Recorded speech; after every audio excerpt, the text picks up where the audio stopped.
Here is New York by E.B. White.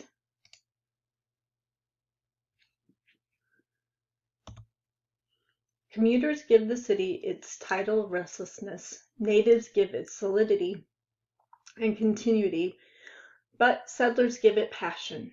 And whether it's a farmer arriving from Italy to set up a small grocery store in a slum, or a young girl arriving from a small town in Mississippi to escape the indignity of being observed by her neighbors, or a boy arriving from the Corn Belt with a manuscript in his suitcase and a pain in his heart, it makes no difference.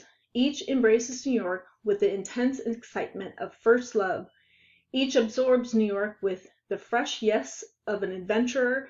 Each generates heat and light to dwarf the Consolidated Edison Company. There are roughly 3 New Yorks. There is first the New York of the man or woman who was born here, who takes the city for granted and accepts its size and its turbulence, its natural and inevitable. Second, there is the New York of the commuter, the city that is devoured by locusts each day and spat out each night. Third, there is the New York of the person who was born somewhere else and came to New York in quest of something. Of these 3 trembling cities, the greatest is the last, the city of destination, the city that is a goal. It is the third city that accounts for New York's high-strung disposition, its poetical deportment, its dedication to the arts, and its incomparable achievements. The commuter is the queerest bird of all. The suburb he inhabits has no essential vitality of its own, and is mere roost where he comes at day's end to go to sleep.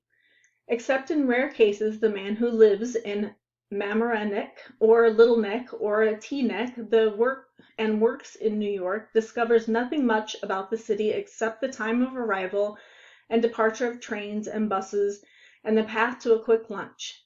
He is desk-bound and has never, idly roaming in the gloaming, stumbled suddenly on Belvedere Tower in the park, see the rampart rise sheer from the water of the pond, and the boys along the shore fishing for minnows, girls stretched out negligently on the shelves of the rocks. He has never come suddenly on anything at all in New York as a loiterer because he has no time between trains.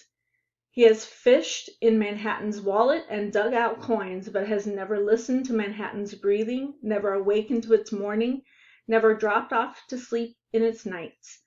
About 400,000 men and women come charging on to the island each weekday morning out of the mouths of tubes and tunnels. Not many among them have ever spent a drowsy afternoon in the great rustling oaken silence of the reading room of the public library, with the book elevator like an old water wheel spewing out books onto the trays. They tend to their furnaces in Westchester and in Jersey, but they have never seen the furnaces of Bowery, the fires that burn oil drums on 0 winter nights. They may work in the financial district downtown and never see the extravagant plantings of Rockefeller Center, the daffodils and grape hyacinth, and the birches and the flags trimmed to the wind on a fine morning in spring. Or they may walk in a midtown office and may let a whole year swing around without sighting Governor's Island from the seawall. The commuter dies with tremendous mileage to his credit, but he is no rover. His entrances and exits are more devious to his credit, but he is more devious than those in a prairie dog village. He calmly plays bridge while buried in the mud at the bottom of the East River. The Long Island Railroad alone carried 40 million commuters last year, but many of them were the same fellow retracing his steps. The terrain of New York is such that a resident sometimes travels farther in end than a commuter.